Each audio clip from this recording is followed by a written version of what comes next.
May the words I speak and the thoughts and wanderings of all of our hearts draw us closer to God, who is our rock and our Redeemer. This is certainly a new experience for me, standing up here and addressing you from my office, not from the front of the church, and trying to offer words of hope and compassion during this difficult time while we're separated from one another by social distancing. This week's readings, this story of the death and resurrection or resuscitation of Lazarus, is a very interesting story for these times. It really speaks to me of what I think we're all going through. First, there's a time of impatience at the beginning of the story. The disciples saying, "Hurry, come quickly, your friend is dying."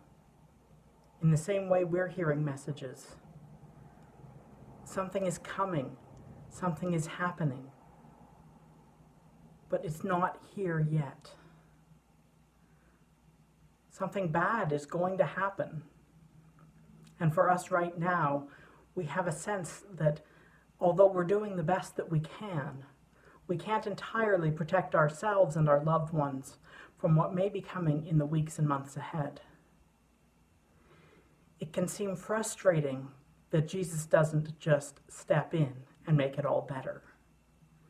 That suddenly it's not all going to be back to normal by Easter, the way we'd hoped. But that rather, things are going to be difficult. Yet somehow, in some way, God will be there with us, no matter what happens. No matter what this world brings, no matter what this disease brings, God will be there, Christ will be there, and will make good come out of it. Jesus finally goes and meets with his dear, dear friends, Mary and Martha, when they're mourning the death of their friend Lazarus. And we hear the shortest verse in the Bible. Jesus wept. It's a short verse, but it calls on us to give a long pause. Jesus wept.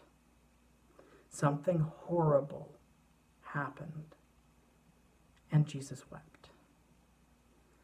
Something life-destroying for his friends happened, and Jesus wept. Before the something new, before the raising of Lazarus, was the grief. And the thing with grief is that it isn't something we can go around. We can't go over it, can't go around it, can't go under it, gotta go through it. Just like Jesus did. And right now we are grieving the loss of our time with our loved ones.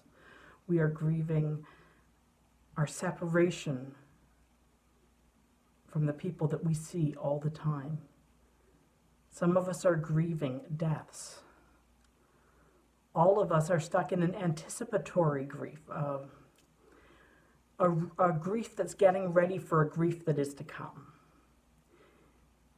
It's what we experience in life when, before our parents have passed away, we know that at some point they probably will. When we first hear that a loved one has a terrible disease, we grieve their death even though they're still alive. And we're grieving about what may be to come. And we might want to run away from these feelings, but we shouldn't. It won't do us any good in the long run. We just have to feel them. It's okay to be sad. It's okay to be scared. It's okay to be lonely. We're in this together, and we can hold each other through the difficult times. Because this story is a story full of anticipation.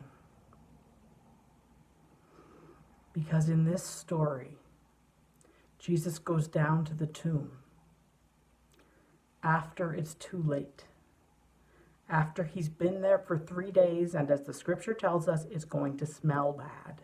Jesus goes down there anyway, into the middle of the muck, into the middle of the place where no one wants to go. Jesus goes down into the tomb and brings Lazarus out. Jesus goes down into the tomb and brings new life back. This story is full of the echoes of Easter, even as it also carries with it the deepest lament of Lent.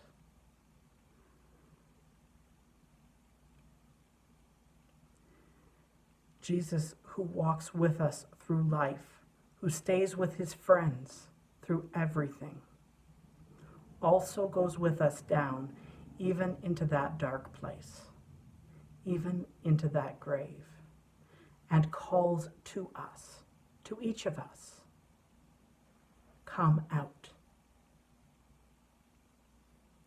So we are all called on now to come out. Even while we're in isolation, even while we cannot leave our homes, or only leave our homes for very specific reasons, that doesn't mean we stay hidden. We pick up that phone. We pick up a pen and write a letter. Canada Post is still operating. If you're so technologically inclined, pick up one of those fancy phones and send a message on your favorite app. Reach out to people. Come out. Come out from hiding. Come out from fear. Come out from loneliness. Reach out and build community in whatever ways you can. Because while we're in the middle of this time, we need not go through it by ourselves.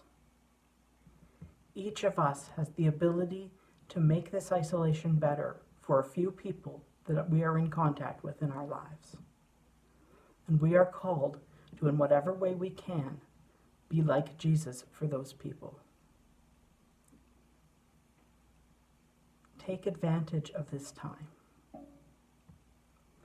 Reach out to loved ones, or spend time alone, working on your own spiritual life. Pray, journal, read books.